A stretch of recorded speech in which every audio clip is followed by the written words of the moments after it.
Iheakpu-Awka in what is now Enugu State, 1892. The harmattan has turned the earth to fine red powder. Adaeze stands before 12 women in the Obi of the Ezanikwe compound, Iheakpu-Awka. She is 22 years old. Her hands are still. Her chin is level. She has not looked at the ground once since she entered.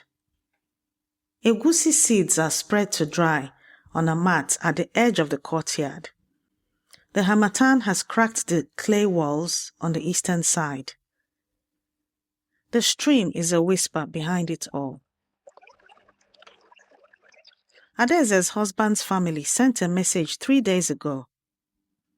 She has no right to the small plot of land her father left her. She is a wife now.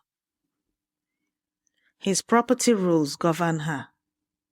Her father's land belongs to the men of her father's lineage. The men of the compound heard this claim and deferred it here. Obiageli Ezanikwe is head of the Ụmụada, the daughters of this lineage. Born here, married out, returned again and again for the work that only they can do. She is in her late 40s. She was born in this compound. The compound knows the shape of her authority the way a door frame knows the person who passes through it daily. 3 women have spoken before Obiageli does. The youngest daughter, Nkiru, 20 years old, says something that the older women receive without a word. That silence is its own kind of teaching. Now Obiageli rises. At the far edge of the compound, behind the egusi mat, a small boy is listening. He has been there since the beginning. Nobody has told him to leave. 37 years from now, in 1929, 25,000 Igbo women will shut down colonial administration across the eastern region. The British will call it a riot. They will write in their reports that women were dancing and making noise. The boy will be an old man by then. He will know exactly what he saw in this compound today. Ndewo. No. I am Yvonne Mbanefo, heritage futurist and daughter of the soil. Welcome to Igbo Daily Drops, episode 84, week 17, day 4, Thursday. Today, the daughters of the lineage and the authority that needs no announcement. Before any colonial court existed in eastern Nigeria, the Ụmụada were already arbitrating property, marriage and inheritance disputes with binding authority. The British arrived, observed women gathered, and wrote in their reports, women's dances. The 1929 Women's War was the invoice for that misreading. Ka anyị bido. Let us begin. This is not a protest. It is not a petition. The Ụmụada are not asking for permission to rule on Adaeze's case. The men deferred it here because this is where it belongs, has always belonged. The Otu Ụmụada is not a women's organization the way a book club is a women's organization. It is a separate branch of government. It holds jurisdiction over property disputes, marriage, inheritance, community morality. Its rulings stand without enforcement because both parties in any dispute already know the ruling will stand. Obiageli does not raise her voice. She names 3 presidents from this compound across 3 generations. She knows them because her mother told her. Her mother's mother told her mother. The Ụmụada carries no written record. It carries this: continuous, unbroken, oral precedent, passed through the daughters. Adaeze's husband's family argued that marriage had transferred her completely, that she was now their property, subject to their rules. The Ụmụada hears this claim and knows what it is. Marriage does not sever what was given at birth, not in life, not in death, not in anything in between. Today, 3 sentences. These are the sentences that name who holds authority, who is arriving, and why a whole compound moves when they do. Repeat after me. Sentence 1. Ha bụ ụmụada. In English, they are the Ụmụada, daughters of the lineage. Ha bụ ụmụada. Ha bụ ụmụada. Ha bụ ụmụada. The 12 women seated in the obi. This is what they are, not a group, a branch of government. Sentence 2. Ụmụada na-abịa. In English, the Ụmụada are coming. Ụmụada na-abịa. Ụmụada na-abịa. Ụmụada na-abịa. The messenger who carried those words to the compound arrived 3 days before they did. Everyone had time to prepare. Everyone needed it. Sentence 3. Anyị na-atụ ụmụada egwu. In English, we respect and fear the Ụmụada group. In this case, it's more of are in awe of the Ụmụada. We respect and fear the Ụmụada group.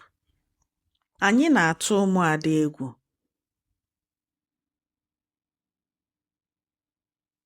Anyị na-atụ ụmụada egwu.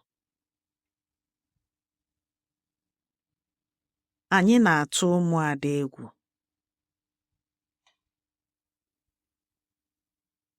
In Igbo, atụ egwu carries both meanings at once, respect and fear, held in the same root, the same breath, because real authority produces both. These 3 sentences are in your free speaking workbook this week. Download it at learnigbonnow.com. If you're driving right now, just listen. The workbook will be waiting. Obiageli speaks. She does not look at the delegation from the husband's family. She looks at Adaeze. Adaeze, whose hands have been still this whole time. Adaeze, whose chin has not moved. The ruling takes less time than the silence before it. Adaeze has standing. The land is hers.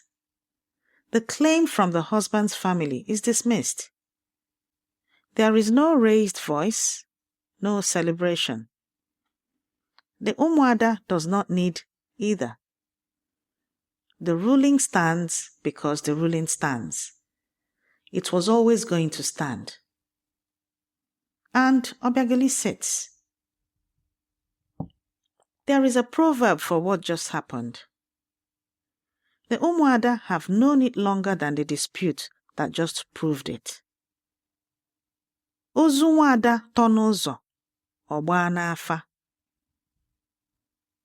Ozu nwada tọ n'ụzọ, ọ gbaa n'afa. If a daughter's corpse is not brought home to the family, it will show or appear at the fortune tellers.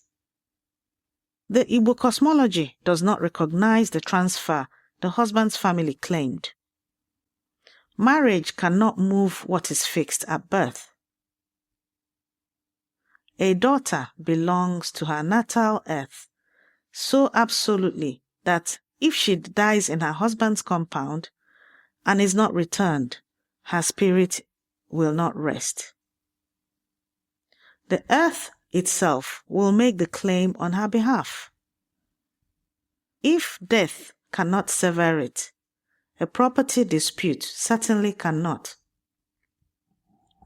What Obiageli named in that compound, in 3 generations of precedent, in a ruling that needed no enforcement, the elders had always already said, Otu Ụmụada tonuzo, ọgba n'afa. Otu Ụmụada tonuzo, ọgba n'afa. If a daughter's corpse is not brought home, it will show at the fortune tellers. This is not a metaphor. It is an instruction about the structure of the world. A daughter's natal claim is permanent. Marriage is a relationship, not a transfer. The land knows who she is. My mother's people are from Mbise. When the Ụmụada gathered, you did not ask why. You moved. I grew up watching that authority operate. Not announced, not explained, simply present. The way gravity is present. I did not have language for what I was observing until much later. The language, when it came, was constitutional. In 2009, Professor Gloria Chuku of the University of Maryland documented what I grew up inside.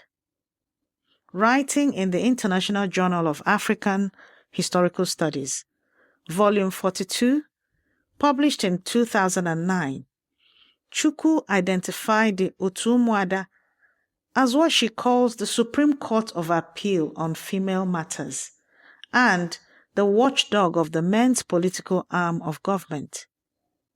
Not an auxiliary body, not a support structure, a parallel branch of authority with its own jurisdiction.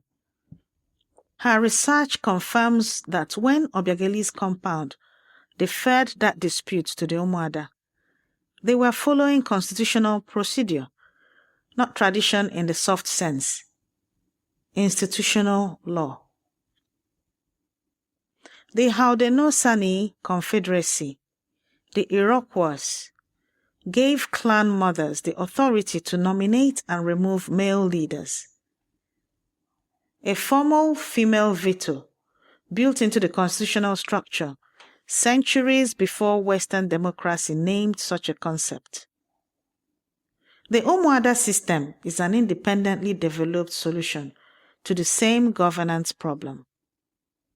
How do you build durable authority that does not depend on a single ruler, a single council, a single gender? What Montesquieu published in 1748, the separation of powers, the idea that governance requires distinct parallel branches, the Igbo were practicing before it was named. The Ụmụada is not a historical curiosity. It is a constitutional innovation. The 2 kinds of authority are not the visible kind and the invisible kind. They are the kind that announces itself and the kind that does not need to. If you want to practice these sentences with other families, with your children, the Igbo village-speaking gym will soon be open.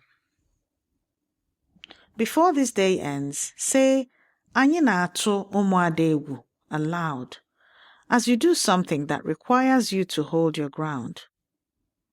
A decision made, a boundary kept, the thing you know to be true that no one is asking you to name. not as language practice, as a declaration. Because the proverb says, what the daughters decide endures, and what endures does not need to be loud to be real.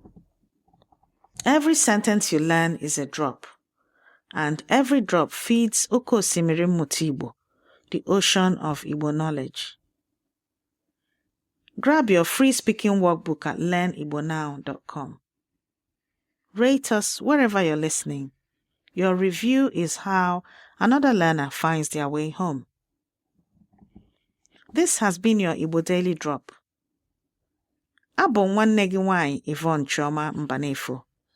I am your sister, Yvonne Chioma Mbanefo.